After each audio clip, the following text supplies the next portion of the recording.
In the summer of 1878, when typhoid fever claimed the lives of 47 residents in Harper County, Kansas, 4 brothers named Blackwood displayed an immunity that defied medical explanation. But their survival came at a cost so grotesque that 3 different physicians refused to document their findings, and the Kansas State Medical Board quietly sealed all records related to the case. What began as what many perceived as divine protection soon transformed into something far more sinister. The change was so disturbing that the local Methodist Church burned every mention of the Blackwood family from their archives. The brothers began to exhibit symptoms that no medical textbook of the time had ever described, symptoms that grew increasingly inhuman with each passing day. By winter, neighbors reported that the brothers no longer cast proper shadows. Their voices had developed harmonic undertones that caused listeners' ears to bleed, and their eyes reflected light like those of nocturnal predators.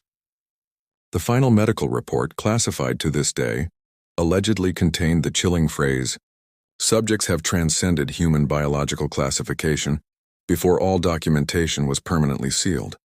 Tonight, after nearly 150 years of silence, we are about to uncover why modern science still refuses to acknowledge what happened on that isolated farm, and why the truth about the Blackwood brothers might be more terrifying than any supernatural explanation. Before we continue with the story of Ezra, Caleb, Josiah, and Abel Blackwood, there's something important to ask. This story is not for everyone. It's for those who dare to confront the mysteries that others fear to speak of. If you're one of those true seekers of the unknown, subscribe and let us know in the comments what state or city you're listening from. Are you brave enough to learn what really happened when faith and science collided on the Kansas prairie? Let's step back to 1878 when faith and fear walked hand in hand.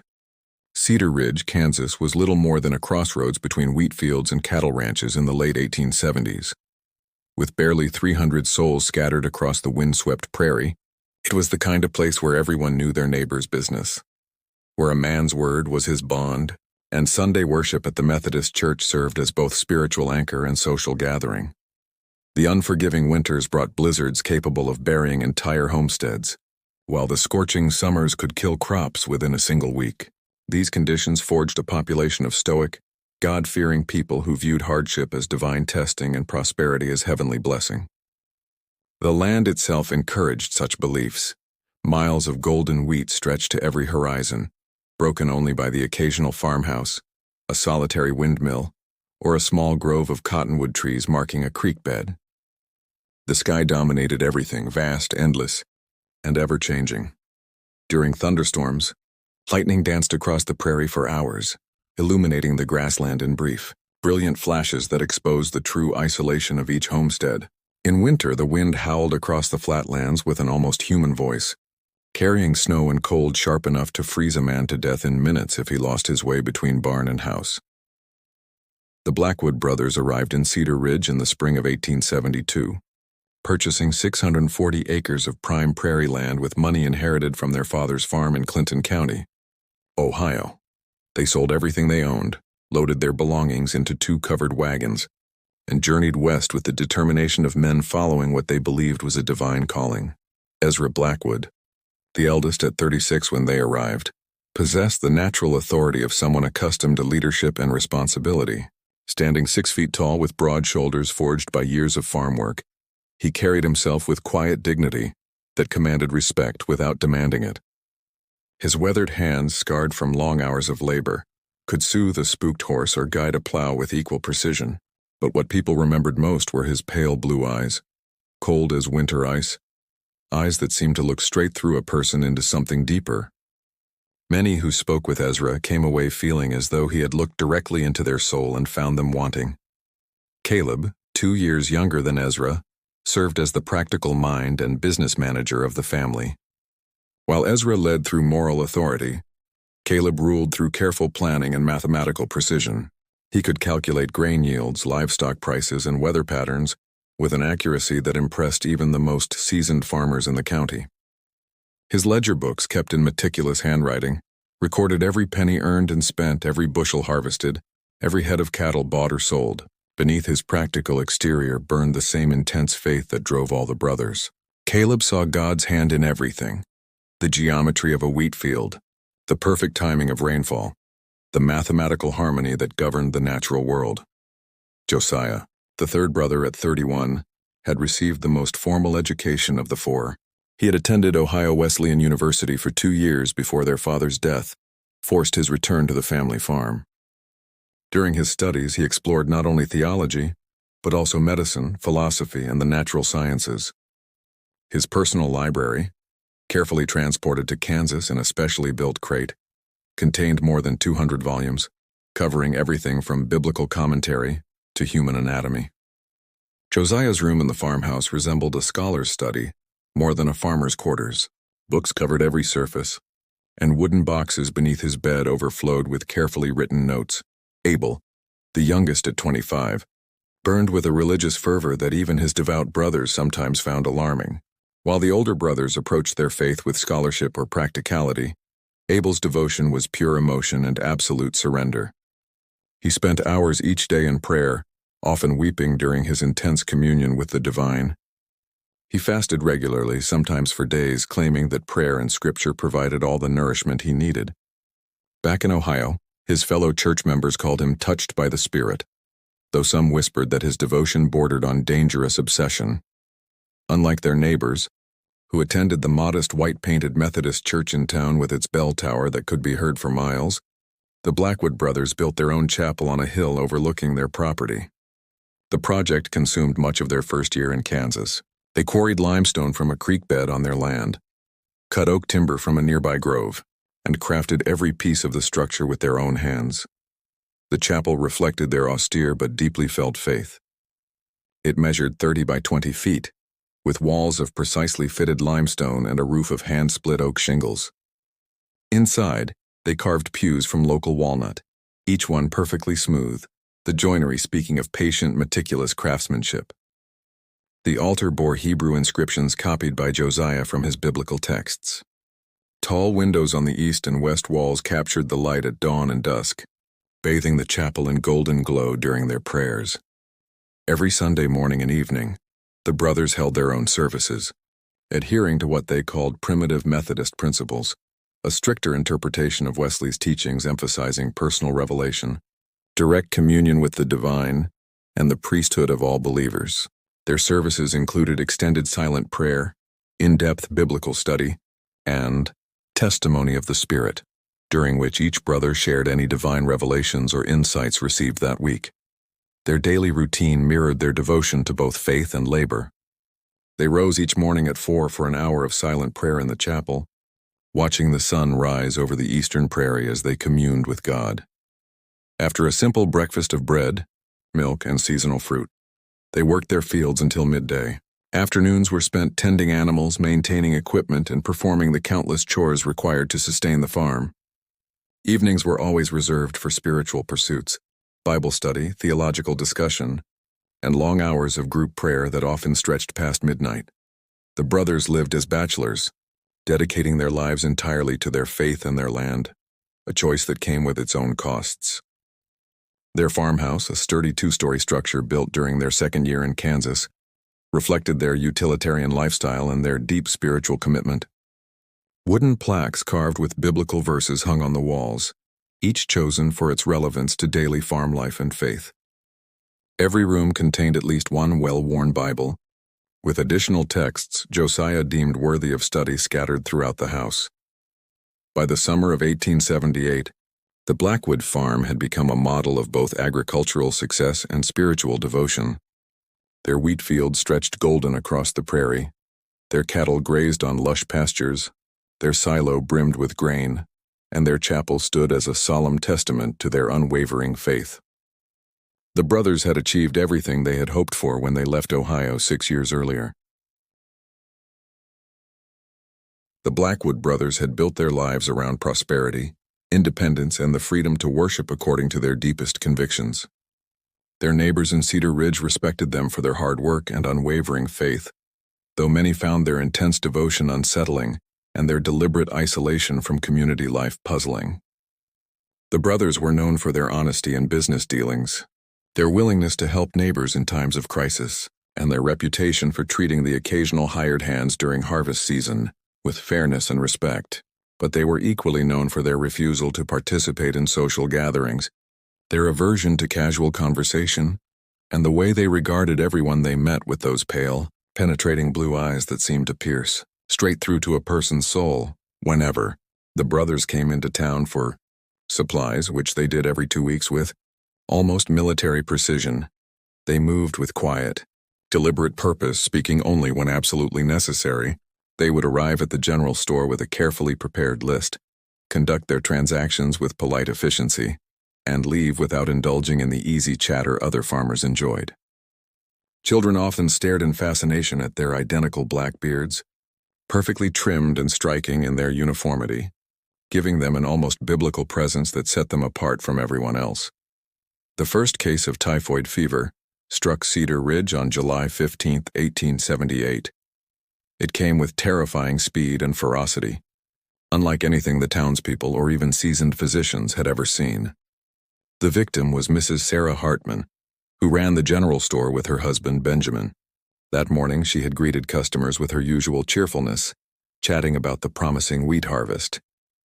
But by afternoon she was burning with fever, her skin blooming with the distinctive rose-colored spots that experienced physicians recognized as the unmistakable mark of typhoid. Dr. Samuel Morrison, the county's sole physician, had been summoned from the Henderson farm, where he'd spent the day delivering a breech birth. When he arrived at the Hartman store, Sarah was already delirious, her fever so high it barely registered on his clinical thermometer. Her husband Benjamin, usually a calm and practical man, paced the floor like a trapped animal, wringing his hands and pleading for the doctor to save his wife of 23 years. She was fine this morning, he repeated in a raw, cracking voice. Fine as she's ever been. Served breakfast to the Henderson boys when they came for supplies. Laughed at something young Tommy said. How does a person go from healthy to this in a few hours? Dr. Morrison had encountered typhoid before during his medical training in Philadelphia, but never anything like this. The disease normally developed slowly, over days or even weeks, allowing families time to prepare for the worst. But Sarah Hartman's case unfolded in a single devastating day. Her fever was higher than he had ever seen in a living patient. Her delirium was violent and unrelenting, and the rose-colored spots spread across her entire body in strange, symmetrical patterns that seemed almost intentional. Despite Dr. Morrison's best efforts, cold compresses, laudanum for pain, careful monitoring of her pulse and breathing, Sarah Hartman died just after midnight on July 16th. But even in death, her case remained deeply unsettling. Her body stiffened far too quickly. Her skin took on a waxy, unnatural pallor, more like preservation than decay, and her eyes, which Dr. Morrison had respectfully closed, kept opening again no matter how many times he pressed them shut. Within 24 hours of Sarah's death, 3 more cases appeared in Cedar Ridge. The only thing the victims shared was their use of water from the town's main well, a source that had provided clean, sweet water since the settlement's founding. When Dr. Morrison inspected the well, he discovered signs of contamination from runoff that had somehow breached the carefully constructed stone lining. The second victim was old Heinrich Zimmermann, a German immigrant who had farmed his land for 15 years. His case followed the same terrifying trajectory as Sarah's: perfect health in the morning, raging fever by afternoon, death before dawn. But Heinrich's final hours were unlike anything Morrison had ever witnessed. The old farmer began speaking in an unfamiliar language, strange, ancient-sounding words that no one present recognized. His voice carried a tone that sent chills down the spine of everyone who heard it. The third and fourth victims were the Patterson twins, Emma and Ellen, 16-year-old girls known throughout the county as gifted students. Their deaths were especially devastating because they occurred at the exact same moment, as though the disease itself had claimed them in unison. Their father, James Patterson, later told Dr. Morrison that in their final delirium the twins spoke in perfect harmony, reciting what sounded like prayers in a language that resembled Latin, but contained sounds no human throat should have been able to make. By August 1st, 14 people had died from this strange, accelerated strain of typhoid. Dr. Morrison documented symptoms and progressions that defied all medical understanding.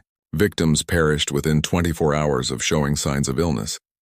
Their fevers reached levels that should have been fatal in minutes.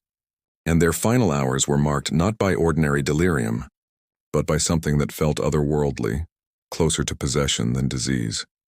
The fear that gripped Cedar Ridge in late July and early August was unlike anything the community had ever endured. Families barricaded themselves inside their homes, venturing out only when absolutely necessary. The general store, now run by Benjamin Hartman with the help of his brother-in-law, became a place of whispered conversations and anxious, darting eyes.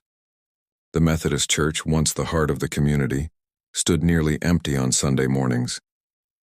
People feared that gathering in one place might only provide the disease with new victims.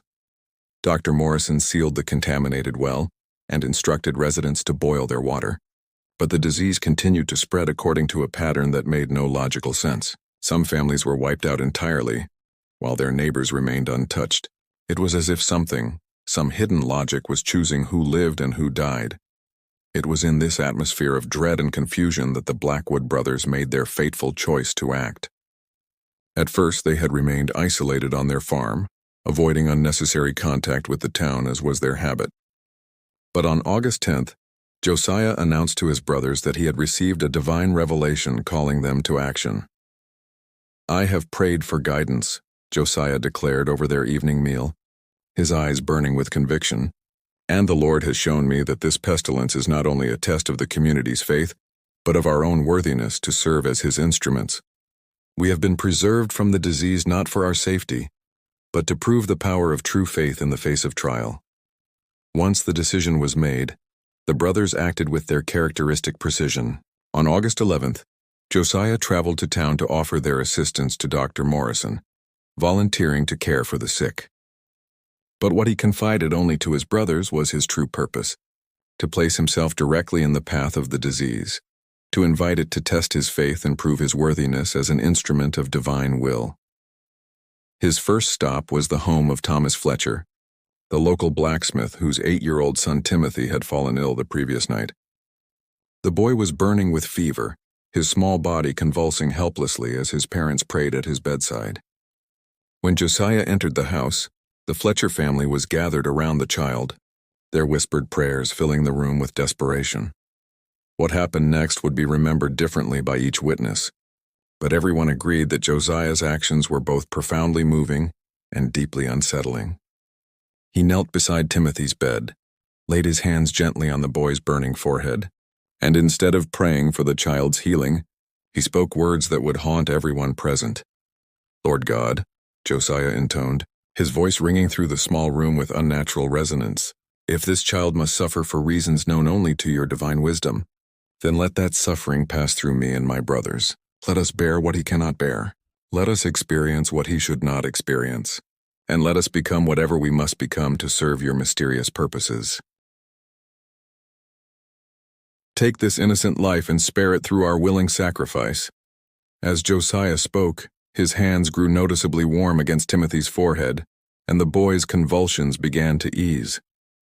The fever that had consumed the child's frail body slowly subsided, and for the first time in hours, Timothy Fletcher opened his eyes and spoke in his normal voice, asking for water and complaining of hunger. The change was so sudden and dramatic that Thomas Fletcher fell to his knees, praising God for what he believed was a miracle. Yet those who observed Josiah during those crucial minutes noticed something more subtle, something far more unsettling than Timothy's recovery. As the boy's fever broke, Josiah's own skin flushed as though a burning heat had taken hold of him. His eyes, typically the same pale blue shared by all the Blackwood brothers, now showed flecks of gold that shimmered and shifted like liquid metal. When Josiah finally rose from Timothy's bedside, his movements were deliberate and controlled, as if he were struggling to master something within himself.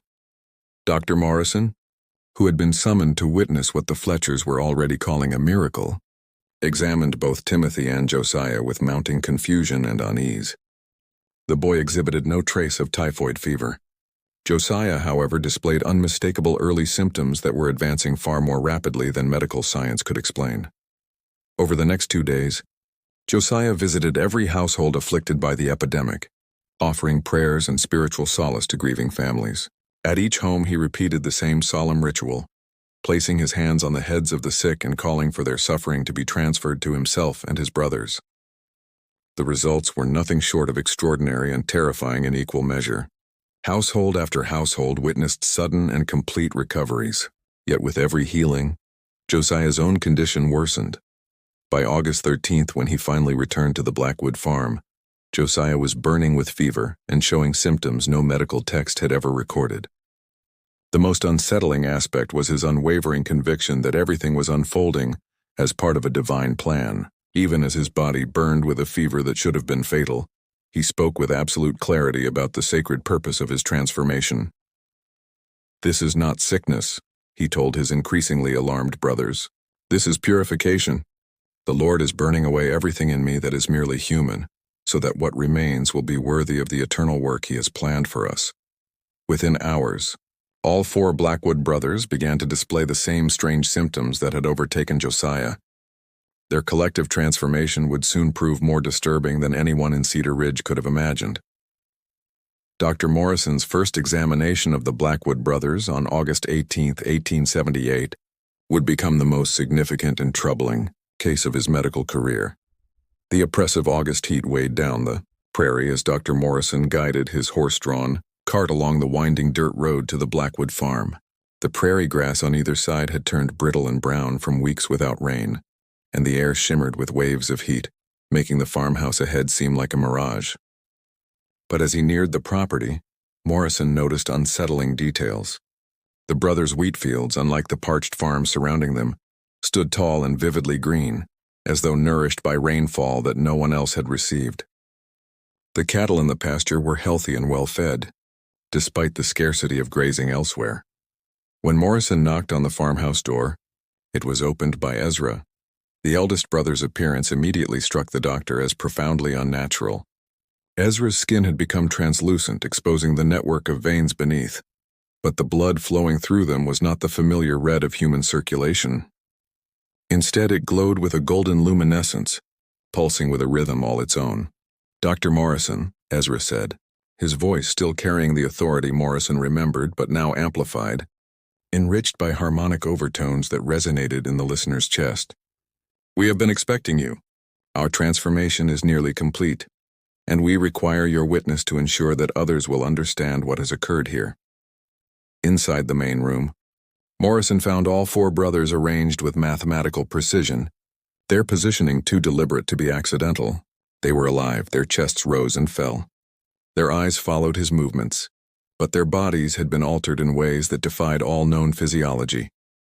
"Their vital signs are impossible," Morrison wrote in his private journal later that night. Ezra's temperature registered 107 degrees, yet he sat upright, speaking clearly and calmly. Caleb's pulse was so faint it was almost imperceptible, yet he moved with the energy of a healthy man. Josiah's breathing had slowed to an inhuman rhythm, one inhale and exhale every few minutes without any sign of oxygen deprivation. Abel's skin was cool to the touch despite his feverish symptoms.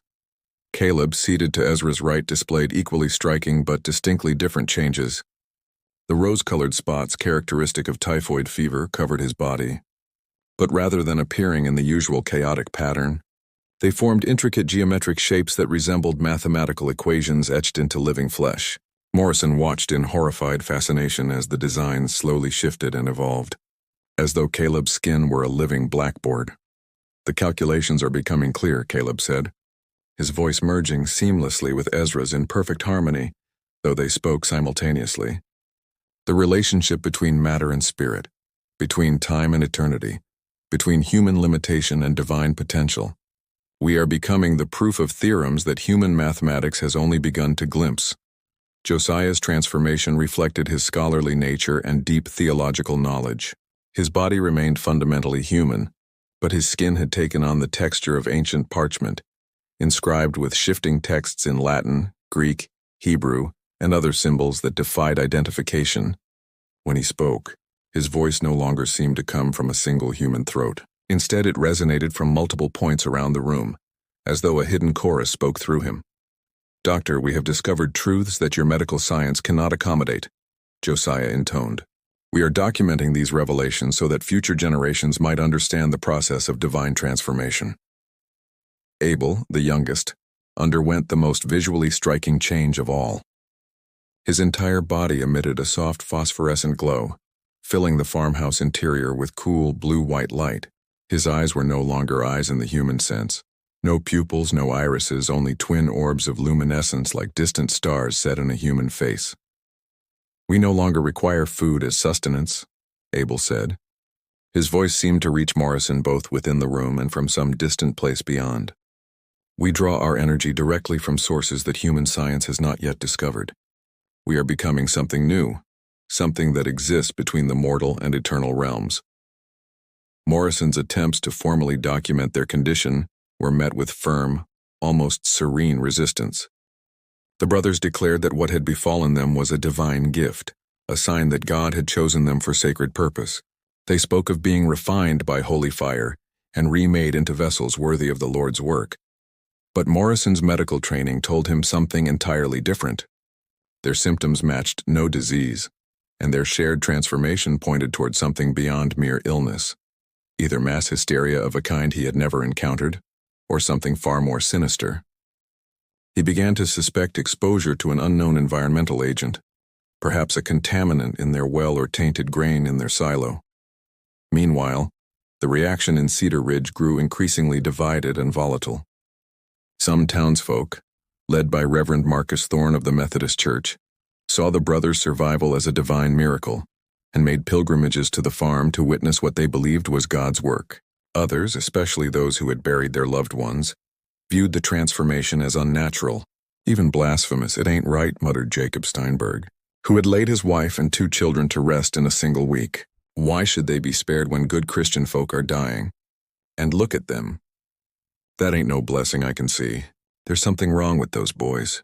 Something that makes my skin crawl just looking at them." The brothers' behavior in this period only deepened the unease that had settled over the community like a gathering storm. They continued to work their fields despite their condition, moving with an uncanny precision that suggested they were communicating without words. Neighbors reported seeing the brothers standing motionless in their wheat fields for hours, their faces tilted toward the sky as if listening to some distant, inaudible voice. The changes in their chapel services became particularly unnerving. While the brothers had always preferred to worship in private, their voices now carried across the prairie during their evening prayers. The sound was hauntingly beautiful, 4 voices harmonizing with an unearthly fluidity. But there was something profoundly unsettling about it. Mrs. Eleanor Patterson, who lived on the neighboring farm, later told Dr. Morrison that she had once approached the chapel to investigate the strange music. "I got within 50 yards of that building," she said, "and I swear on my mother's grave that I could feel something pushing me back. Not physically, you understand, but something inside my head telling me to turn around and leave. Those boys are changed, Doctor, changed in ways that ain't natural." As August turned to September, the typhoid epidemic finally began to wane in Cedar Ridge. The contaminated well had been sealed, new water sources established, and surviving residents were slowly returning to their routines. But while the town recovered, the mystery of the Blackwood brothers only deepened. Dr. Morrison made weekly visits to the farm, officially to monitor their condition, but in truth to document the ongoing progression of their transformation. What he observed challenged the foundations of medical science and left him questioning his own sanity. Ezra's internal temperature had stabilized at 106.7 degrees, yet there were no signs of brain damage or organ failure. His eyes had developed a golden hue that shifted and swirled like liquid metal. When he spoke, his words carried an almost physical weight, compelling those who heard him to agree, even when his statements defied reason. "Dr. Morrison," Ezra said during one examination, "you are attempting to measure us using instruments designed for ordinary human physiology. We have moved beyond the limitations those tools were created to assess. Our bodies now function according to principles your medical science has not yet discovered." Caleb's rose-colored spots continued to evolve, forming intricate patterns resembling ancient scripts. Morrison sent careful drawings of these markings to several scholars, but none could identify the symbols. Even more unnerving, the patterns moved slowly across Caleb's skin, rearranging themselves every few days into new configurations. When Morrison attempted to draw a blood sample from Caleb's arm, he was startled to find that the fluid flowing from the puncture wound barely resembled human blood. It was thick, golden in color and seemed to move with deliberate intent, ignoring gravity and pressure. Our circulation has been redesigned, Caleb explained, watching Morrison's unease with a faint knowing smile. The fluid that sustains us now carries not just oxygen and nutrients, but information and energy from sources that transcend physical matter. Josiah's voice had become entirely inhuman. When he spoke, the sound came from everywhere and nowhere at once, vibrating through the air itself. Conversations with him left Dr. Morrison dizzy and disoriented, and he began to suspect that Josiah's speech was somehow affecting his brain chemistry. The texts inscribed across Josiah's skin were no longer static markings. Words and sentences appeared in real time, written by some invisible hand. Morrison watched as lines of text formed across Josiah's arms and chest, accurately describing his own thoughts and reactions in that very moment. "We are becoming books," Josiah said, his multi-directional voice making Morrison's head spin with vertigo. "Living repositories of knowledge that spans both human learning and divine revelation. The transformation is encoding information directly into our physical substance." Abel's phosphorescent glow had intensified, casting pale blue light across entire rooms. Yet the radiance was not the most unsettling aspect. Abel had developed an uncanny sensitivity to things beyond normal human perception. He could predict shifts in the weather days before they happened, locate lost objects without searching, and knew when visitors were approaching the farm long before they became visible. During one examination, Abel demonstrated this ability openly. He correctly listed the contents of Morrison's medical bag without looking inside, described in perfect detail the condition of horses stabled half a mile away, and spoke of conversations taking place in Cedar Ridge, 3 miles distant.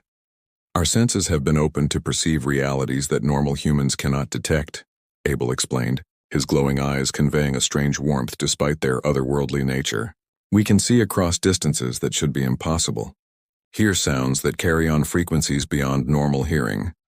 The brothers' collective behavior also began to reflect their transformation. They moved with perfect synchronization, finishing each other's sentences, responding to one another through unspoken communication. Their physical needs had diminished drastically. They ate less than half the calories of ordinary men and required only 2 or 3 hours of rest each night. Most troubling of all were their claims of receiving divine revelations. They spoke of visions foretelling the future of the community, prophecies of approaching disasters, and instructions for preparing their neighbors for an unnamed catastrophe. These revelations were meticulously recorded in a leather-bound journal, written in a script unlike any known language. The community's initial curiosity gradually turned to fear. Children were warned to stay away from the Blackwood property, and adults crossed themselves when they saw the brothers in town. The Methodist Church, once their staunch supporter, began to distance itself. Reverend Thorne, who had once praised their survival as a miracle, now spoke with unease. "I fear," he confided to Dr. Morrison, "that in their zeal to serve the Lord, they may have opened themselves to influences that are not entirely heavenly. There is something in their eyes now, something that looks back at you with knowledge no mortal man should possess." By October 1878, the situation at the Blackwood farm had reached a breaking point. The brothers' transformation had advanced so far that they could no longer be considered fully human. Yet they remained articulate, speaking with calm conviction about their condition. They described themselves as purified vessels, chosen to serve as intermediaries between divine and mortal realms. Dr. Morrison's documentation grew increasingly frantic. His journal entries revealed a man struggling to hold on to scientific rationality in the face of events that defied all explanation. He began corresponding with medical colleagues in Kansas City and Chicago, desperate for guidance, but their responses only deepened his sense of isolation. "No physician I've consulted has ever encountered anything resembling the Blackwood brothers' condition," he wrote. "Their symptoms are physiologically impossible, yet I see them with my own eyes. I begin to wonder if I am losing my mind, or if there are aspects of human biology that our science has yet to uncover." The breaking point came on October 15th, when young Sarah Preston, the daughter of a local farmer, vanished while playing near the Blackwood property. Her parents found her 3 hours later, sitting serenely inside the brothers' chapel, claiming that the brothers had told her wonderful secrets about heaven and shown her visions of angels. But when Dr. Morrison examined her, he found her temperature had risen to 103 degrees, and her eyes had begun to take on the same golden hue that marked Ezra's transformation. Terrified that their daughter had been infected with whatever afflicted the brothers, her parents turned to Dr. Morrison in desperation. "You have to stop this," they pleaded. The turning point in the confrontation arrived when Thomas Preston stepped forward, his anguish cutting through the abstract arguments that had dominated the discussion. His voice shook, stripped of all pretense. "I don't care about your theories or your theology," he said, desperation cracking every word. "I care about my little girl. She was happy before you got your hands on her. Now she speaks like an adult, knows things no child should know, and looks at me with eyes that see straight through to my soul. I want my daughter back the way she was." The brothers responded with a mixture of compassion and inevitability.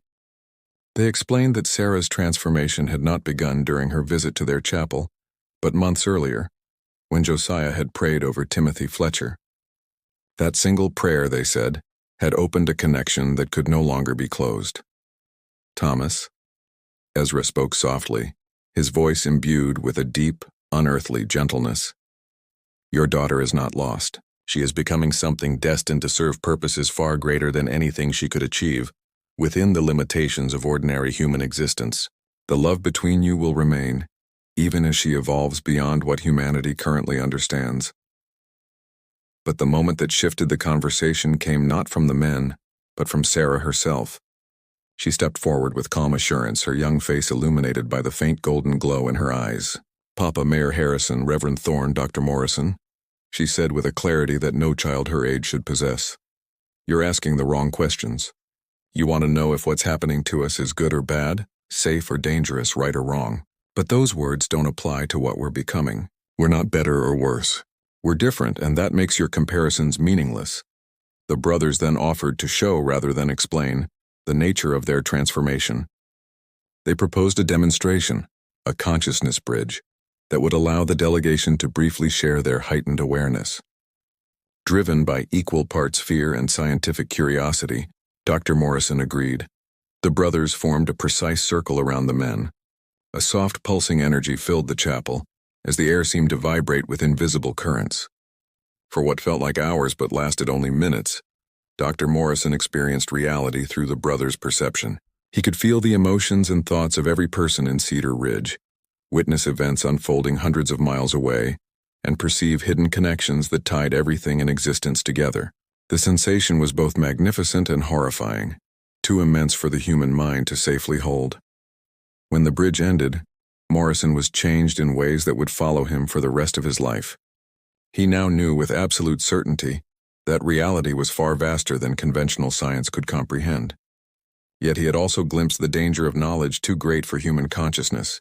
The others shared similar revelations, each one shaken, disoriented, and overwhelmed. Morrison's later secret analysis of the brothers' blood confirmed what the experience had implied. Under his microscope, he found no ordinary cells. The structures were larger, multinucleated, and moved with conscious intention. "The blood is alive," he wrote in his trembling hand, "not merely sustaining life but possessing its own awareness. The circulatory system has become a single, thinking organism." The truth became undeniable. The brothers hadn't simply survived typhoid fever. The disease had acted as a catalyst, initiating an evolutionary shift that pushed their biology beyond human definition. Their bodies existed in an in-between state, neither living nor dead as science understood it. The brothers then revealed the most chilling detail of all. Their transformation was not an accident. Josiah's prayer over Timothy Fletcher had been a deliberate ritual, drawn from ancient theological texts that spoke of divine communion requiring full surrender of human flesh to achieve union with the eternal. "We are not dying," Caleb declared, his golden eyes gleaming. "We are becoming. This flesh is merely a cocoon, and we are emerging as something far greater."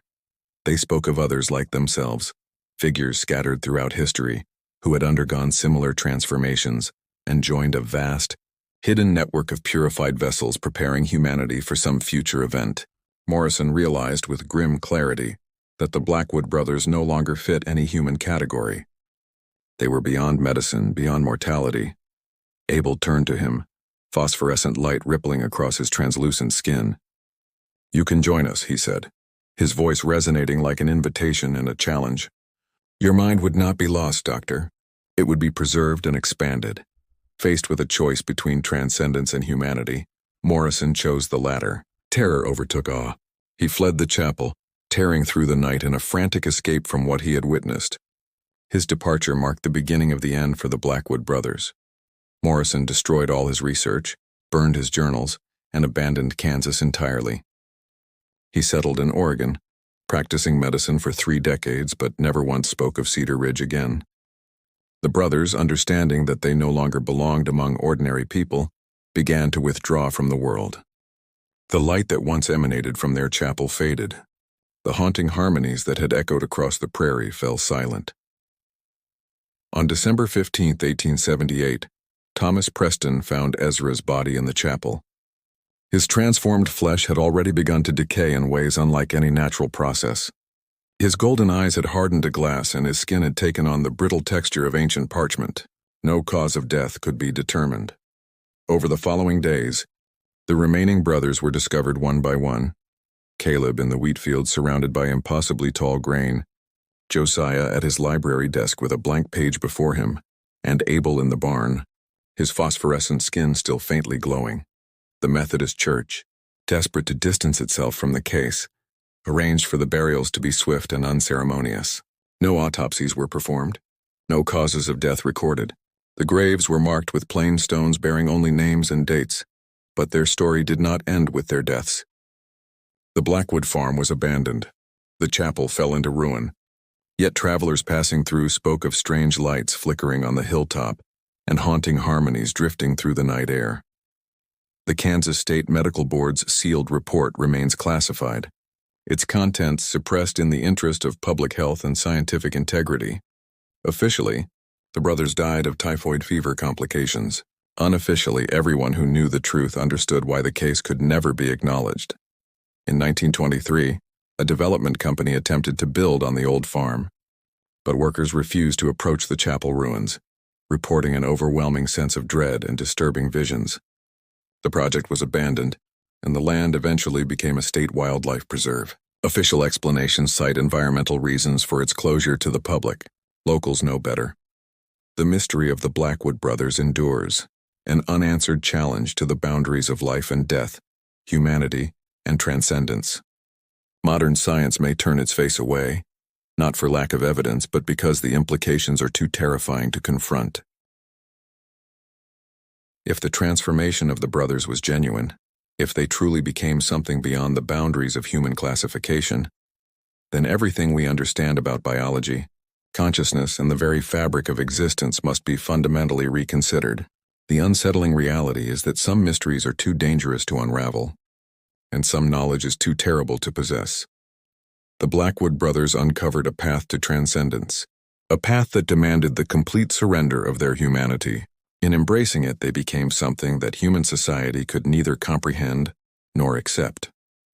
Their story stands as a stark warning about the perils of pursuing knowledge that humanity may not be ready to face. In their quest to commune directly with the divine and surpass the limitations of mortal existence, they opened themselves to forces that reshaped them into beings caught between life and death. The chapel on the hill remains abandoned, its windows darkened, its doors sealed shut. Yet on certain nights, when the wind falls silent and the moon hides its face, travelers claim to glimpse 4 figures standing in the wheat fields, their faces lifted to the heavens as though listening to a voice that no one else can hear.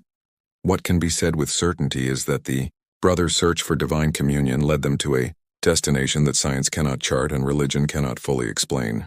They became living evidence of thresholds that once crossed can never be retraced, transformations that cannot be undone. Their story reveals that the boundaries separating life and death, the human and the divine, may be far more fragile and permeable than most would dare imagine.